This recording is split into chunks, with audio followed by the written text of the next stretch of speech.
en plein cœur de la Place des Arts, en plein cœur des festivals. Donc, ça roule beaucoup. Un sommelier, ça déguste, ça va rencontrer des représentants, ça commande, ça met à jour la carte, ça s'assure qu'il y a toujours assez de bouteilles au cellier, qu'il y a toujours des bonnes bouteilles disponibles au verre. Puis ça fait le service. Ça fait le service comme les autres. J'ai une section. Je fais aussi le vin dans le reste du restaurant quand je peux. Puis j'essaie de m'assurer que les serveurs ont toujours les informations pour qu'ils puissent se débrouiller pour vendre une bouteille à table sans moi, qu'ils puissent se débrouiller quand je suis pas en service non plus, quand je suis pas là. Parle-moi un petit peu de ton parcours en sommellerie. J'ai commencé à l'ITHQ, c'est là que j'ai eu la piqûre pour le vin. J'ai fait gestion hôtelière pendant 3 ans, puis ensuite je suis allée faire la CSP en sommellerie dans les Laurentides avec Jean Baudin. Un peu Jacques Couron, un peu de Carl Lepage-Villeneuve, puis Roger Valiquette pour les spiritueux.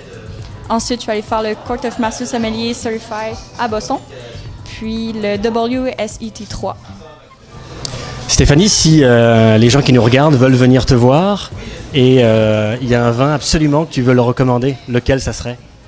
Ça serait un vin alsacien, un Riesling de Manfister que j'ai mis au verre. Je le prends de l'agence Montclaviste. Puis c'est un très beau vin d'été, un vin fruité, droit, qui a une belle ampleur, une belle élégance, un côté racé que j'aime beaucoup. J'aime beaucoup les vins d'Alsace, c'est probablement ma région préférée, puis la région que j'ai préféré visiter à date.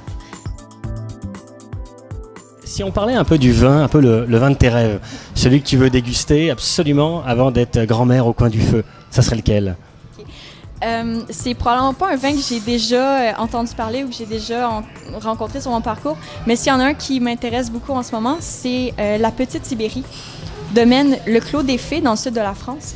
C'est sur un terroir qui est entouré d'un désert de garrigues. Il n'y a absolument rien qui pousse sauf des vignes à cet endroit-là, parce que c'est balayé par un vent glacial 200 jours par année, puis ça apporte beaucoup de complexité au vin, puis ça m'intrigue énormément. C'est des vieilles vignes de Grenache. Ça a l'air sympathique comme endroit, mais je suis persuadé que le vin doit être très très bon. Bah, écoute, je te remercie Stéphanie, c'était super de te voir aujourd'hui.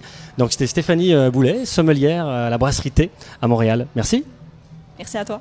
Merci, alors nous on se retrouve pour une prochaine capsule. Et puis entre-temps, bon vin et ciao ciao.